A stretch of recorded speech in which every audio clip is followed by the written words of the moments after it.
Apply कर सकते हैं। उन्हें किसी भी तरीके की सिक्योरिटी यहाँ पर देने की ज़रूरत नहीं है। पहले आपको यहाँ पर एलओआर नंबर की ज़रूरत होती थी, जिसकी वजह से बहुत सारे लोग आवेदन नहीं कर पाते थे। लेकिन अभी इसके लिए एक नया ऑप्शन जोड़ दिया गया, जिसमें कि जो भी व्यापारी ग्रामीण क्षेत्र से हैं या फिर उनके पास में एलओआर नंबर नहीं है, तो वो भी पीएम स्वनिधि योजना के अंदर लोन के लिए अप्लाई कर सकते हैं। तो सबसे पहले तो आप यहाँ पर देख पा रहे होगे कि 10,000 रुपए का, 20,000 रुपए का, इसी के साथ में 50,000 रुपए तक का जो लोन है वो इस योजना के अंदर दिया जाता है। और यहाँ पर कोई भी इसके लिए गारंटी आपको देने की ज़रूरत नहीं है। तो अगर आप इन ऑप्शन पे क्लिक करके अप्लाई करोगे तो आपसे यहाँ पर जो एलओआर नंबर है वो मांगा जाता है, जो कि केवल अर्बन क्षेत्र के जो स्ट्रीट वेंडर्स हैं, जो नगर निगम की तरफ से प्रोवाइड किया जाता है, वही अप्लाई कर पाते हैं। बाकी अदर जिनके पास में स्ट्रीट वेंडर्स का लाइसेंस नहीं है तो वो लोग अप्लाई नहीं कर पाते हैं।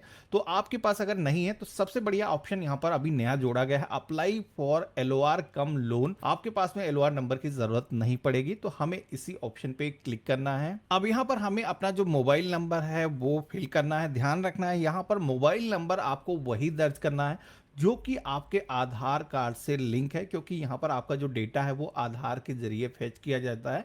और इसी के साथ में ये जो कैप्चा कोड दिखाया गया है सेम वैसे ही इस बॉक्स में आपको फिल करना है और रिक्वेस्ट ओटीपी की टैब पे आपको क्लिक करना है। तो इतना करते ही हमारे मोबाइल फोन पर एक वेरिफिकेशन के लिए ओटीपी जाएगा, जो कि ओटीपी यहाँ पर हमें फिल करना है और यहाँ पर आप सभी को वेरीफाई ओटीपी के टैब पे क्लिक करना है। तो यहाँ पर आप देखोगे कि हमारा जो मोबाइल है वो वेरीफाई हो चुका है और यही मोबाइल नंबर हमारे आधार से भी लिंक है। यहाँ पर इसका भी वेरिफिकेशन हो चुका है। यहाँ पर आधार वेरीफाइड सक्सेसफुली यहाँ पर मेंशन आप देख सकते हो। अब यहाँ पर इस पेज पर जो भी डिटेल यहाँ पर मैंडेटरी है, जो कि पहले से फिल नहीं है, वो डिटेल आपको दर्ज करना है। तो सबसे पहले तो आप सभी को अपनी जो स्टेट है यहाँ पर सेलेक्ट करना है, अपने डिस्ट्रिक्ट का जो नेम है आपको चूज करना है। देन आप सभी के सामने अर्बन लोकल बॉडी की जो एक पूरी लिस्ट आएगी, यहाँ पर आपको अपने शहर का जो यूएलबी है यहाँ पर आपको सेलेक्ट करना है। अपने वार्ड का जो नेम है आपको दर्ज करना है, वार्ड नंबर भी आपको यहाँ पर फिल करना होगा। देन आप पर्सनल इंफॉर्मेशन के सेक्शन में आ जाओगे। यहाँ पर मेंबर ऑफ जीआईसी, जेएलजी, तो यहाँ पर इनको ऐसे ही आपको छोड़ देना है। आपको अपना जो नेम है, आप देखोगे कि आधार के रिकॉर्ड से बहुत सारी इंफॉर्मेशन यहाँ पर फेच होकर के आ चुकी हैं। फादर का जो नेम है वो फेच होकर के नहीं आया है, जो कि हमें यहाँ पर खुद से ही मैनुअली फिल करना है। यहाँ पर हम फिल करेंगे मैरिटल जो भी स्टेटस है, जैसे कि हम शादीशुदा हैं या फिर अनमैरिड है, यहाँ पर आपको चूज करना है। सोशल कैटेगरी के सेक्शन में आना है। आप जनरल कैटेगरी से आते हो, एससी, एसटी, ओबीसी, यहाँ पर आपको चूज करना है। देन आप सभी को डिसेबिलिटी के भी कुछ ऑप्शन दिए गए हैं, जिसमें कि अगर कोई विकलांग व्यक्ति है उसको ही यहाँ पर सेलेक्ट करना है, बाकी लोगों को ऐसे ही ऑप्शन छोड़ देना है। केवाईसी डॉक्यूमेंट के सेक्शन में आप देखोगे कि आपका जो आधार नंबर है वो पहले से ही दर्ज है।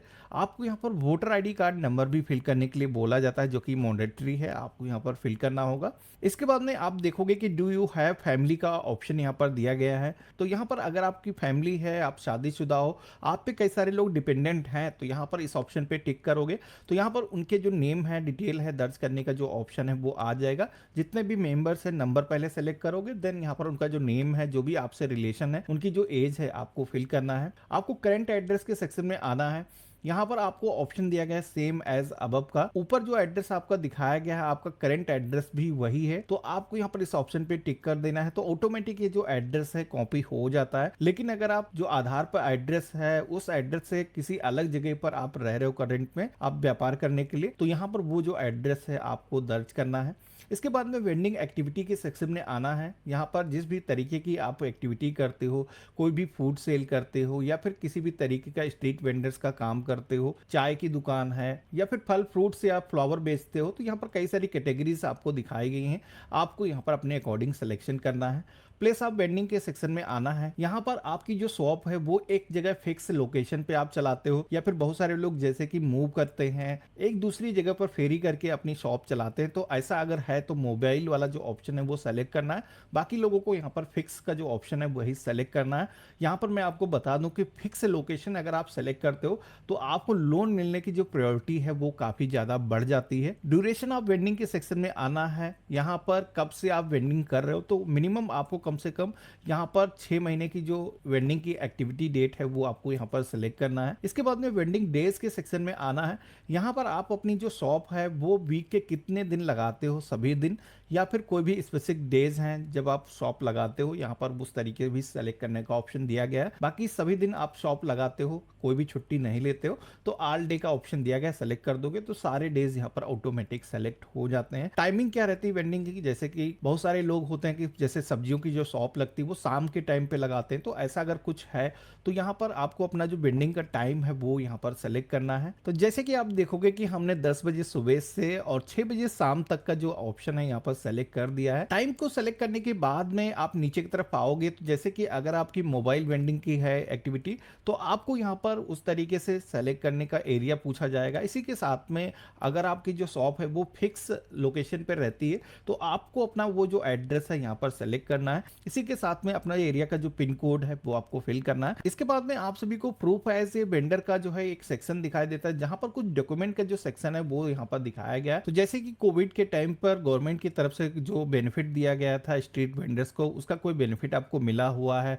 तो वो यहाँ पर आप स्टेटमेंट दे सकते हो। इसी के साथ में अपनी बैंक की जो पासबुक है वो आप शेयर कर सकते हो। अगर नहीं है तो नो के ऑप्शन पे क्लिक करके आप स्किप भी कर सकते हो। अगर आप स्ट्रीट वेंडर्स का कोई मेंबरशिप ले रखे हो, बहुत सारी एरियाज में मेंबरशिप चलती है, तो वो अगर आपके पास में है तो आप यहाँ पर यस के ऑप्शन पे क्लिक करके यहाँ पर इनेबल कर सकते हो। नहीं है तो यहाँ पर भी नो के ऑप्शन पे क्लिक करना है। आपके पास में कोई भी डॉक्यूमेंट है जो वेंडरशिप का अलॉट किया गया है, अगर है तो यस के ऑप्शन पे क्लिक करना है, नहीं तो आपको नो के ऑप्शन पे यहाँ पर क्लिक करना है। देन आप सभी को टोटल मंथली फैमिली इनकम के सेक्शन में आना है। यहाँ पर आपकी जो फैमिली इनकम है वो कितनी है आपको यहाँ पर फिल करना है। आपको अपने बैंक का जो नेम है वो यहाँ पर सेलेक्ट करना है, जिस बैंक अकाउंट के अंदर ये जो लोन का अमाउंट आप लेना चाहते हो। इसी के साथ में आप जैसे IFSC कोड दर्ज करते हो तो ऑटोमेटिक यहाँ पर आपके बैंक का जो नेम है वो फेच होकर के आ जाता है। अपना जो अकाउंट नंबर है यहाँ पर आपको केयरफुल होकर के फिल करना है। इसके बाद में अगर आप अपने बिजनेस के अंदर डिजिटल पेमेंट रिसीव करते हो, यानी कि यूपीआई के जरिए अगर आप पेमेंट रिसीव करते हो, तो यहाँ पर यस के ऑप्शन पे अगर आप क्लिक करोगे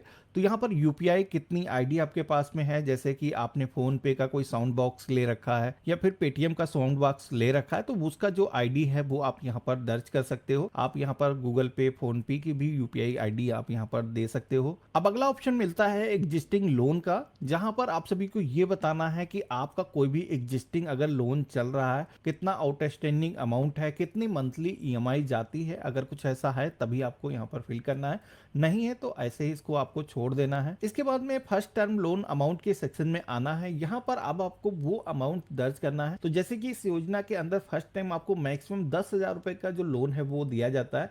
मिनिमम 5,000 रुपए का जो लोन है वो आप ले सकते हो। तो हमने पूरा का पूरा 10,000 लेने के लिए यहाँ पर फिल कर दिया है, जो कि 12 मंथ के अंदर हमें रिपेमेंट करना होगा मंथली ईएमआई के अंदर। और ये जो पेमेंट है हम टाइमली अगर कर देते हैं तो यहाँ पर सेकेंड जो टर्म लोन है उसके लिए हम एलिजिबल हो जाते हैं, जो कि 20,000 रुपए का होगा। तो थर्ड जो टर्म लोन 50,000 रुपए का मिलेगा, हम उसके लिए भी एलिजिबल हो जाते हैं, जो कि हम 36 महीने के अंदर पेमेंट करने वाले हैं। इसके बाद में आपको ये जो लोन है किस वजह से चाहिए, तो जैसे कि हम अपने बिजनेस के अंदर डेली की जो यूजर्स हैं पर सामान खरीदने बेचने के लिए अगर पैसे की जरूरत है, वर्किंग कैपिटल का जो ऑप्शन है इसको आपको सेलेक्ट करना है। और अगर कुछ अदर एसेट आप खरीदना चाहते हो, कोई इक्विपमेंट खरीदना चाहते हो, तो आप यहाँ पर बता सकते हो। देन आपको यहाँ पर सेव के ऑप्शन पे क्लिक करके ये सारी इंफॉर्मेशन को सेव कर लेना है। और यहाँ पर नीचे की तरफ आकर के आपको यहाँ पर सबमिट के ऑप्शन पे क्लिक करना है। आप देखोगे कि यहाँ पर हमारी जो फोटो है वो भी यहाँ पर आधार के रिकॉर्ड से ऑटोमेटिक अपलोड हो चुकी है। आप सभी से यहाँ पर जो डॉक्यूमेंट अपलोड करने के लिए बोला जाता है वो है आपके बैंक पासबुक की कॉपी। तो यहाँ पर हम अपना जो बैंक अकाउंट की पासबुक है उसको कुछ इस तरीके से स्कैन करके पीडीएफ फॉर्मेट में यहाँ पर अपलोड कर देंगे। और इसके बाद में यहाँ पर सेव एंड सबमिट के ऑप्शन पे आपको क्लिक करना है। अब सबमिट के ऑप्शन पे जैसे हमने क्लिक किया है तो हम इस एप्लीकेशन के अंदर फाइनल पेज पर आ चुके हैं, जहां पर कुछ ऐसे इंपॉर्टेंट क्वेश्चन पूछे जाते हैं, जो कि लोन हमें किस जरिए से मिलेगा वो डिपेंड करता है हम कौन सा ऑप्शन हमने सेलेक्ट किया है। जिसमें कि पहला ऑप्शन है submit your application to market place. जैसे कि इस पोर्टल पर गवर्नमेंट की तरफ से बहुत सारे ऐसी बैंक्स हैं जिनको जोड़ा गया है, जो लैंडर्स हैं जो आपको लोन प्रोवाइड करते हैं। तो वो जितनी भी एप्लीकेशन है उनको शो होती हैं, वो जिसको भी लोन प्रोवाइड करना चाहते हैं वो कांटेक्ट करते हैं और आप सभी का वेरिफिकेशन करने के बाद में आपको जो लोन है वो डिस्बर्स किया जाता है। तो अगर आप चाहते हो कि कोई भी बैंक आपको लोन प्रोवाइड कर दे तो पहला वाला जो ऑप्शन है वो सेलेक्ट करना है। बाकी अगर आप चाहते हो कि आपका जो बैंक खाता है वो किसी डेडिकेटेड बैंक के अंदर है और आप चाहते हो कि हम यहाँ पर उसी बैंक से लोन ले पाए, या फिर कोई स्पेसिफिक बैंक है जिससे आप लोन लेना चाहते हो, तो यहाँ पर आप अगर सेकंड ऑप्शन सेलेक्ट करोगे तो आप देखोगे कि कई सारे लेंडर्स और बैंक के जो नेम है यहाँ पर आ जाते हैं, तो यहाँ पर उसको आप सेलेक्ट भी कर सकते हो और जो भी ब्रांच है आप चाहो तो उसका भी सिलेक्शन कर सकते हो। नीचे की तरफ आना है, आई एग्री के ऑप्शन पे क्लिक करना है और सबमिट के ऑप्शन पे क्लिक करना है। तो इस तरीके से आप देखोगे कि हमारे लोन की जो एप्लीकेशन है वो यहाँ पर दर्ज हो चुकी है।